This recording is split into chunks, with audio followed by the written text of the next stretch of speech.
All right, so now we have our background ready. We're going to go to the best part. This is going to be placing our logo and giving it that 3D effect. We're not going to use any specialized program for this. We'll do all of this within After Effects. So now, what we're going to do in this case, I have a logo that I'm going to use. You can also get this on Freepik. I'm going to give you the link so that you can use it if you want to develop this project with the same logo. So I've exported this and I've saved it in PNG, and what we'll do now is create a new composition. We're going to call it logo because we're original, like that. In this case, we're going to turn off this option that locks the aspect ratio to 16:9 when we modify it. I turn this option off and I'll put it at 1000 by 1000 pixels. And I'll hit OK. Now, we're going to add in our logo to our composition.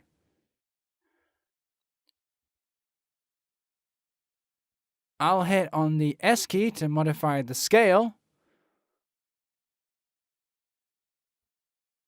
We're going to adjust it to approximately here. I'm going to click again here to close it. Now in our 3D logo reveal composition, what we're going to do is add this composition to our timeline. We'll drag it and we'll put it on the top part. We'll hit S and we'll leave the scale at 65%.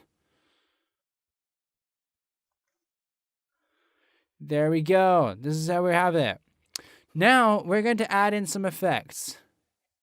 In the logo, we'll go to the Effects tabs, Generate, and we'll put in another light sweep. Click, and now we can see that sweep just on our logo.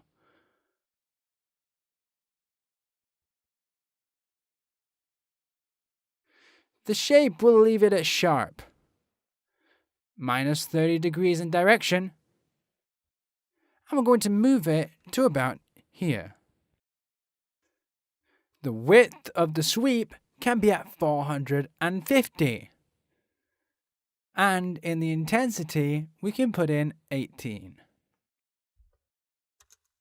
We can modify the edge intensity as well, here. This will make it so we can create, if we zoom in,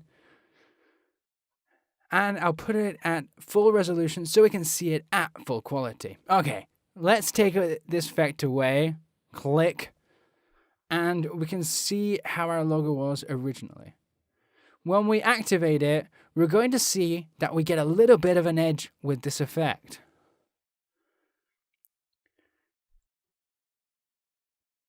This is done with the edge intensity. Let's add on 10 more to this value, leaving it at 60. And there we can see that we've increased a little more these edges.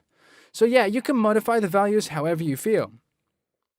And you can go along creating some new effects. At the same time, we can see the edge thickness.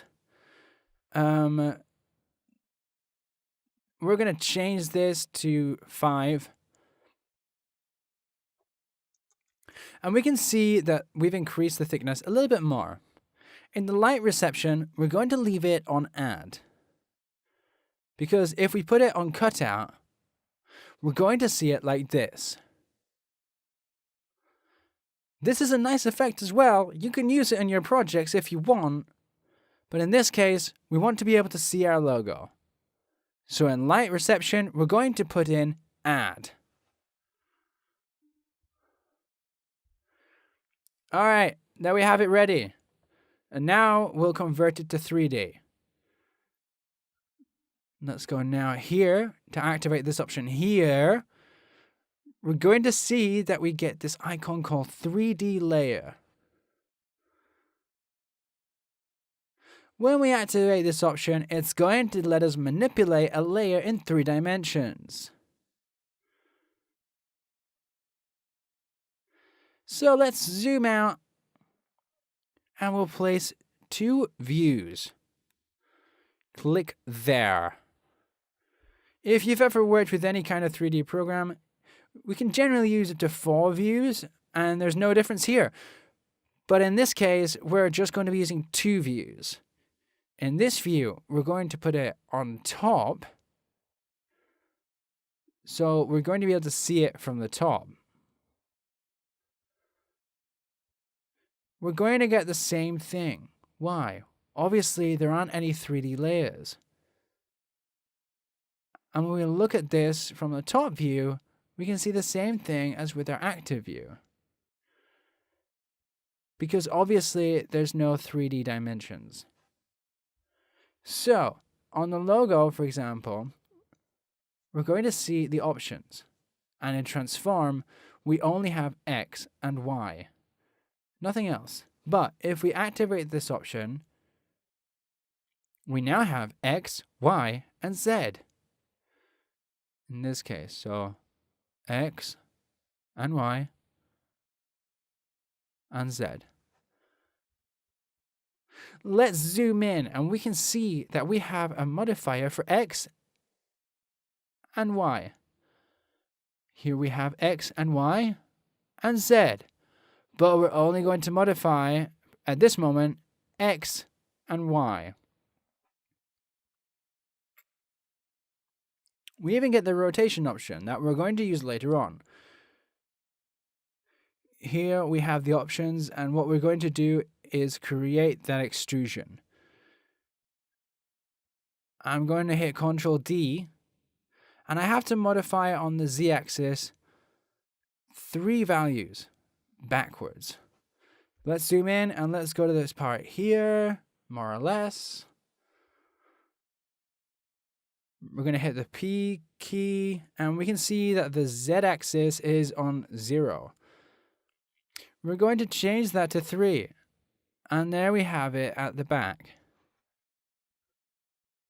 What we're going to do is duplicate it 23 times more, so that we get 24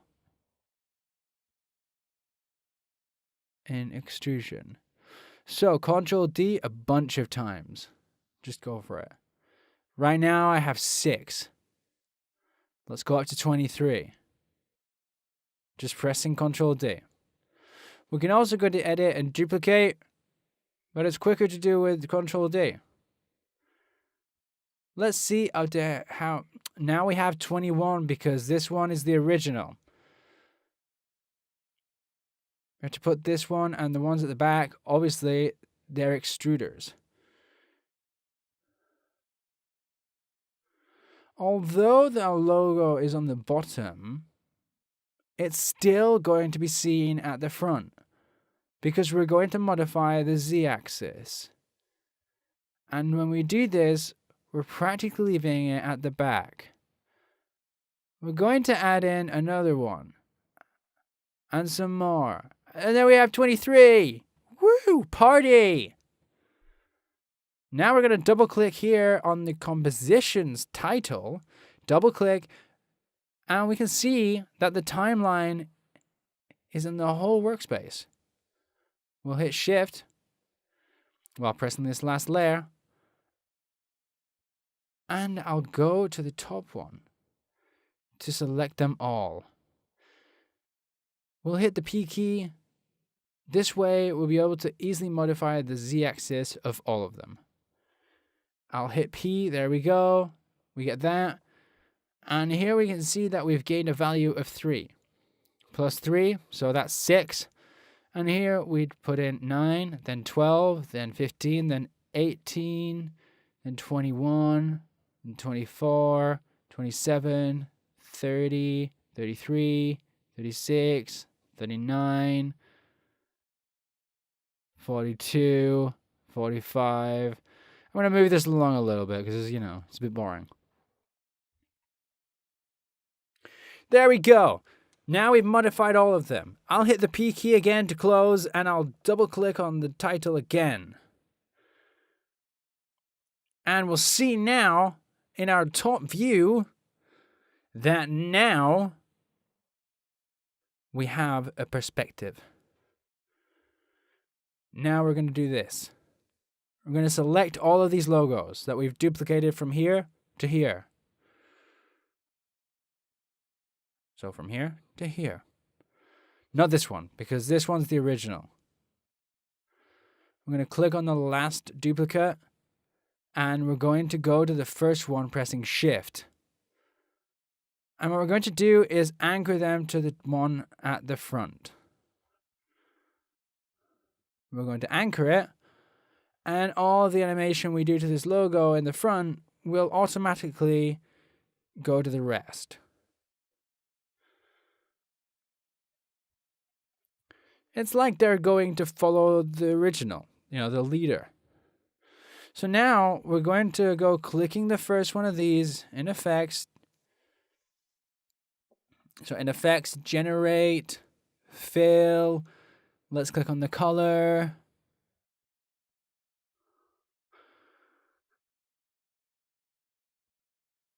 And we'll add in the code 105866. There we go. Hit OK.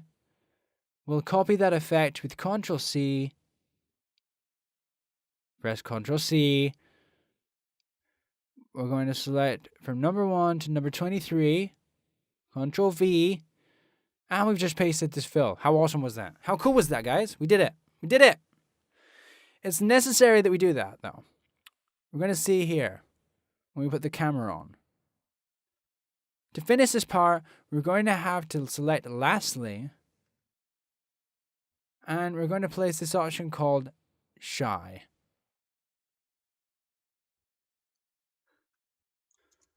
This will make it so we can hide them, and we wouldn't have this many layers in the timeline. Let's click here, and now we're going to put in the following option. Hide all layers with Shy activate. Let's click it, and we can see that now we only have 4 layers. This doesn't mean we've erased them though. Don't worry. If we click on this option, we're going to see them all here again. But in this case, I don't want to see this many layers. So I'll activate this, and there we go. And so that we can see how our effect looks, we're going to go to the logo composition layer. Click on transform. For example, let's modify the Y rotation. And we can see how now, look at that. Look at that. There we have our effect. How beautiful is that? It's beautiful. It's beautiful. Well, I'm going to press Ctrl-Z though. And in the following video, we're going to give it the animation we want. And we're going to give our composition a camera. Because it deserves it.